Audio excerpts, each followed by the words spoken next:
দ্রুত ধনী হতে চাইলে এই আমলটি করুন। অতি অল্প সময়ে যদি ধনী হতে চান, ধনাঢ্য অর্জন করতে চান, টাকা পয়সা অর্থকরী অর্জন করতে চান, তাহলে এই আমলের কোনো বিকল্প হতে পারে না। আপনি এই আমলটি করতে পারেন, একেবারেই সহজ।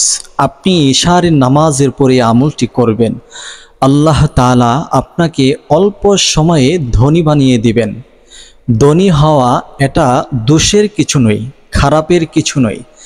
দুনিয়াতে সুখে শান্তিতে চলতে গেলে অবশ্যই আপনাকে টাকা উপার্জন করতে হবে এবং আপনার টাকার প্রয়োজন। টাকা ছাড়া আপনি ধনী, টাকা ছাড়া আপনি আরামে আয়াসে চলতে পারবেন না। অনেকে বলতে পারেন যে বুজুর্গানে দিন যারা ছিলেন তারা তো এত আরাম করে নাই। ভাই, আগের যুগ বর্তমান যুগ অনেক পার্থক্য, অনেক পরিবর্তন। এই জমানায় আপনার টাকা ছাড়া আপনি নেক কাজও সহিভাবে করতে পারবেন না।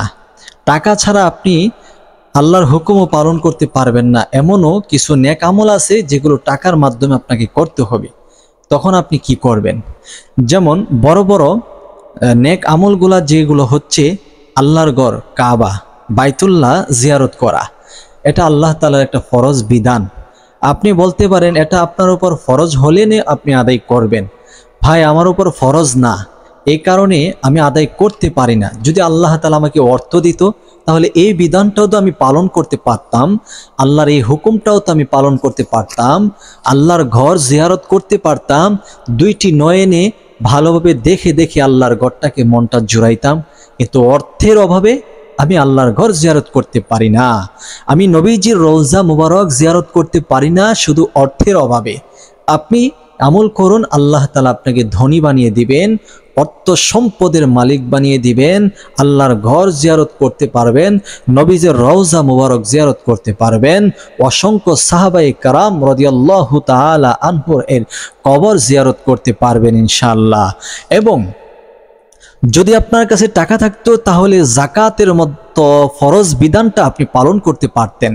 আপনি অর্থহীন বিদায় জাকাতের মতো জাকাতের মতো যে ফরজ বিধান সেটি আপনি পালন করতে পারছেন না, তাহলে অবশ্যই টাকার মাধ্যমে যে বড় ইবাদতগুলো আছে এগুলা থেকে আপনি বঞ্চিত। আমি আপনাকে সাজেস্ট করব, পরামর্শ দিব, আপনি ইশারের নামাজের পরে এই আমলটি করুন। এই আমলটি করার জন্য কিছু নিয়ম আছে, আর সেই নিয়মগুলো অবশ্যই আপনাকে মেনটেন করতে হবে। যেমন নিয়মগুলো হচ্ছে, আপনি অবশ্যই ইশারের নামাজ আদায় করবেন, নামাজের পরে আপনার ওযু থাকতে হবে। তারপরে ওযু থাকা অবস্থায় আপনি 11 বার ইস্তেগফার আদায় করে নেবেন। এই ইস্তেগফারটা পড়ে নেবেন, আস্তাগফিরুল্লাহ রাব্বি মিন কুল্লি যামবি ওয়া আতুবু ইলাইহি, আস্তাগফিরুল্লাহ রাব্বি মিন কুল্লি যামবি ওয়া আতুবু ইলাইহি, আস্তাগফিরুল্লাহ রাব্বি মিন কুল্লি যামবি ওয়া আতুবু ইলাইহি। এরপরে আপনি 11 বার দুরুদ ইব্রাহিম পাঠ করতে হবে, যে দুরুদ আমরা নামাজে পড়ে থাকি। আমি একবার পড়ে দিচ্ছি, আল্লাহুম্মা সাল্লি আলা মুহাম্মাদ ওয়া আলা আলি মুহাম্মাদ কামা সাল্লাইতা আলা ইব্রাহিম ওয়া আলা আলি ইব্রাহিম ইন্নাকা হামিদুম মাজিদ, আল্লাহুম্মা বারিক আলা মুহাম্মাদ ওয়া আলা আলি মুহাম্মাদ কামা বারাকতা আলা ইব্রাহিম ওয়া আলা আলি ইব্রাহিম ইন্নাকা হামিদুম মাজিদ। তারপরে আপনাকে মহান আল্লাহ তাআলার এই সিফতি নামটি 14 বার পাঠ করতে হবে, ইয়া ওয়াহ্হাবু ইয়া ওয়াহ্হাবু ইয়া ওয়াহ্হাবু ইয়া ওয়াহ্হাবু। আপনি 14 বার পাঠ করবেন। এরপরে আবারও 11 বার আপনাকে দুরুদ ইব্রাহিম পাঠ করতে হবে, অথবা যে কোনো দুরুদ আপনি পাঠ করবেন 11 বার। তারপরে আপনি এই দোয়াটি পাঠ করবেন, ইয়া ওয়াহ্হাবু মিন নি'মাতিদ দুনিয়া ওয়াল আখিরাতি ইন্নাকা আনতাল ওয়াহ্হাব, ইয়া ওয়াহ্হাবু মিন নি'মাতিদ দুনিয়া ওয়াল আখিরাতি ইন্নাকা আনতাল ওয়াহ্হাব।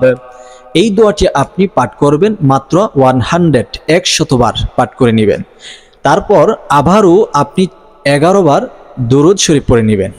এরপরে আল্লাহ তাআলার কাছে আপনার বিশেষ মুনাজাত আপনি করবেন, দোয়া করবেন। আপনার সংসারের অভাব অনটন যেন আল্লাহ তাআলা দূর করে দেয়। আল্লাহ তাআলা আপনার সংসারে যেন সচ্ছলতা দান করে, সকল অভাব দূর করে আল্লাহ তাআলা যেন শান্তি এবং রহমত আপনাকে, আপনার ঘরের মধ্যে, আপনার সংসারে, আপনার ফ্যামিলিতে আল্লাহ তাআলা দান করে। আমলটি আবার আপনাদেরকে বলে দিচ্ছি। সর্বপ্রথম ইশারে নামাজ আদায় করবেন, পবিত্রতা অবস্থায় 11 বার ইস্তেগফার আদায় করবেন, 11 বার দুরূদ শরীফ পাঠ করবেন, 14 বার ইয়া ওয়াহ্হাব পাঠ করবেন, আবার 11 বার দুরূদ শরীফ পাঠ করবেন।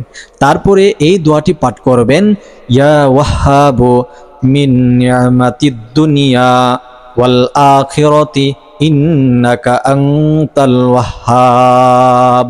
100 বার পাঠ করবেন। তারপর আবারও 11 বার দুরূদ শরীফ পাঠ করবেন।